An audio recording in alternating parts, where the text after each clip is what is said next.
Oke, mungkin sebelumnya Pak Murah Warman enaknya dipanggilnya apa nih? Oh iya, Eh, Murah aja nggak apa-apa. gimana aja. Oke, oke. Kalau Ya, gitu, nah hari ini kan mau bakal bahas soal fundamental analisis ya. Walaupun tadi udah dibilang kalau ya. pintar saham tuh bahasnya dari teknikal, dari fundamental, dan dari segala sisi untuk membantu para investor Hmm, ataupun trader ya gitu. Tapi kali ini kita mau hmm. fokusin ke fundamental analysis. Nah, tapi sebelum Ya, kita siap. masuk ke topik kita malam ini, aku mau minta outlook IHSG dari view Pak Murah sendiri dulu dong. Sekarang itu gimana sih IHSG? Oke. Ya, oke, thank you.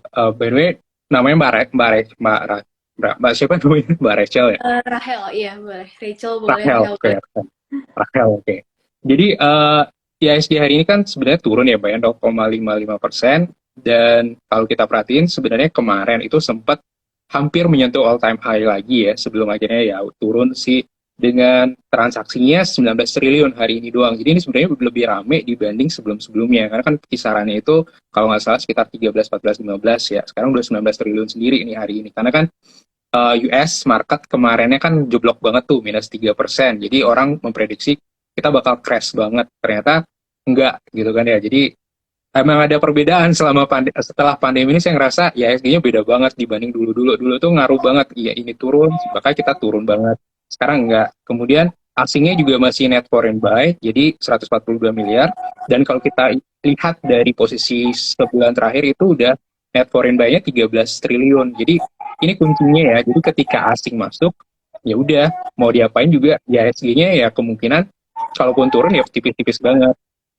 Ya, begitu juga dari target hingga akhir tahun. Nah, jadi kalau kita ngomongin target hingga akhir tahun, ISG itu diproyeksikan dari beberapa sekuritas yang saya ambil ya datanya ya, itu range-nya 7.300 hingga 7.800 range target ISG hingga akhir tahun. Sehingga kita masih bisa optimis ya, karena asing aja masih masuk ke sini. Dan kalau Mbak Rahel perhatiin, indeks lain di luar Indonesia itu kan pada berdarah-darah ya, pada turun Iya. semua, pada crash semua.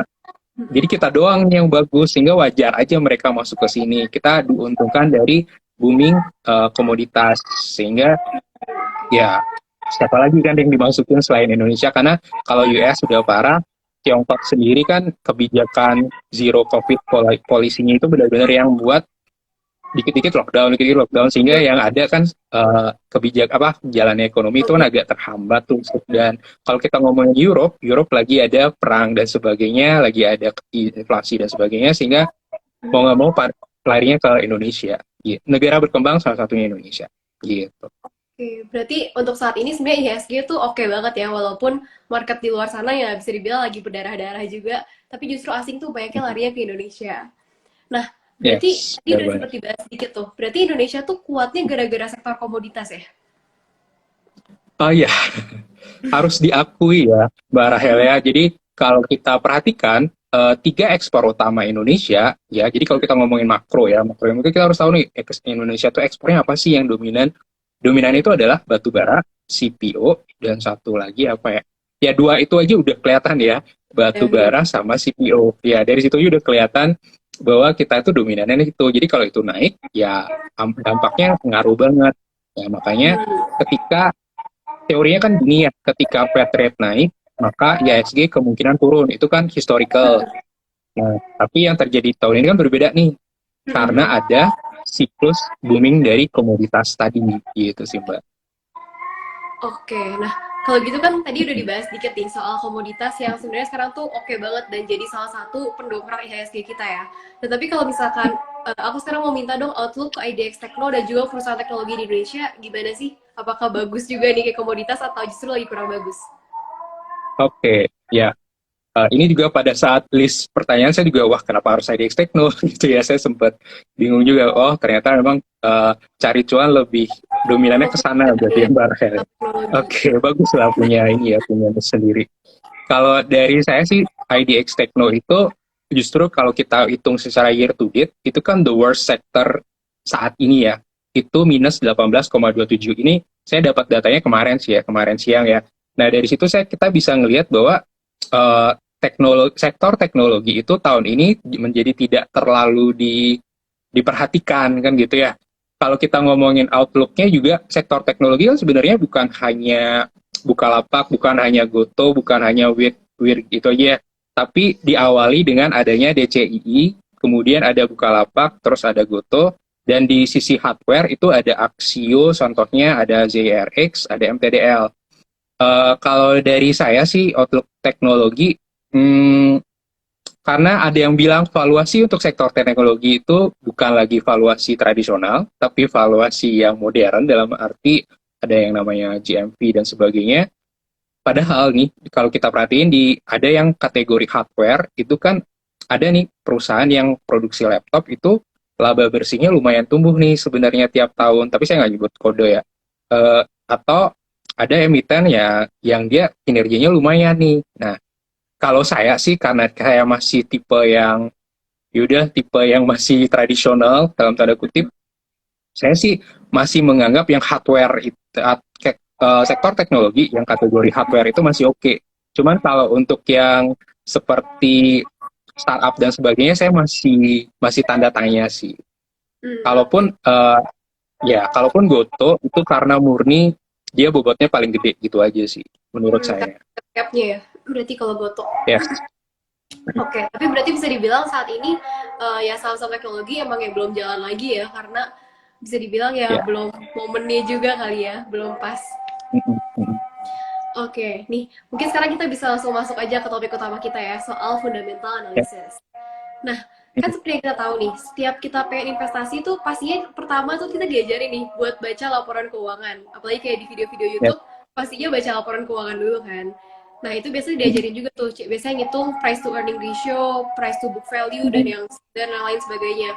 Sebenarnya metode itu tuh cukup gak sih? Apakah masih relevan buat kita, bisa dibilang buat milih saham gitu saat ini? Oke. Nah, kalau saya sendiri ya, memang sih saya ngelihat generasi yang baru di saham ini merasa scalping is scalper itu kayak glorifikasi banget ya saya ngelihat ya scalper itu ya, karena wah saya dalam waktu sejam dapat jutaan dan sebagainya, tapi besoknya boncos 20 juta. Ya kan kasihan juga kayak gitu ya. Jadi kalau saya sendiri menganggap masih tetap penting laporan keuangan, price earning ratio, price book value itu masih penting karena saya sendiri masih menggunakan dan saya masih cuan dari sana gitu loh, Mbak. Jadi bukan yang wah kalau saya make dan saya nggak dapat cuan dari sana, nah baru itu dipertanyakan kan, PI-nya udah bener nggak nih, cocok nggak nih PI-nya? Iya, karena saya sendiri mesti membuktikan bahwa oh ternyata masih bisa price earning dan price book value. Cuman mungkin orang-orang di luar sana yang anti dengan laporan keuangan mungkin merasa agak ribet gitu kan ya. Oh, iya. Agak ribet ngitungnya dan sebagainya, ini apaan sih, terus debit kredit apaan lagi kan gitu ya. Padahal kan skill dalam membaca laporan keuangan itu adalah suatu kewajiban buat teman-teman yang misal membuka usaha, membuka bisnis dan sebagainya. Itu kan bahasa orang bisnis kan laporan keuangan dong, ya kan? Jadi menurut saya masih relevan banget sih Mbak Rahel terkait dengan menggunakan price earning maupun price book value dalam memilih saham, karena saya sendiri merasakan dampaknya. Cuman itu dia, nanti mungkin saya kasih tahu ya screeningnya saya, jadi jangan melulu ngelihat PI yang rendah, jangan melulu ngelihat PBV yang rendah, gitu sih. Oke, berarti masih penting ya kita bisa baca laporan keuangan juga, itu penting, nggak bisa melulu soal teknikal ya, karena ya kalau milih saham kita harus pilih perusahaan yang sehat juga kan, nggak bagus kalau terus-terusan pilih yang kayak ya asal masuk aja tapi perusahaannya juga nggak jelas. Nah, mungkin nih masih berhubungan nih sama fundamental analysis. Sebenarnya bakalan selalu ada nggak sih perusahaan yang dikatakan undervalue, atau mungkin suatu saat semua perusahaan tuh bakalan udah overvalue gitu? Oke, good question ya. Jadi menurut saya ya, seperti halnya technical, orang trading itu atau kita ngelihat sekuritas pasti ada aja yang dibilang hari ini beli ini, hari ini beli ini gitu kan ya. Yes, di fundamental juga ada kayak gitu. Bedanya di fundamental kan laporan keuangan itu 3 bulan sekali aja nih, setiap kuartal aja keluarnya kan gitu ya. Tapi yang namanya misal nih ada suatu kontrak baru dalam suatu emiten, itu kan berarti maka kita udah siap-siap nih berekspektasi bahwa laporan keuangannya dia bakal lebih baik ke depannya gara-gara dia mendapatkan kontrak itu misalnya, ya kan? Yang muncul beritanya tiba-tiba, tapi bisa divalidasi bahwa itu benar. Begitu juga dengan undervalue ataupun overvalue. Jadi menurut saya selalu ada yang under value. Karena di teori, balik lagi ke teori ya Mbak Rahel ya, ada di namanya teori pasar efisien. Mungkin teman-teman bisa googling dan sebagainya.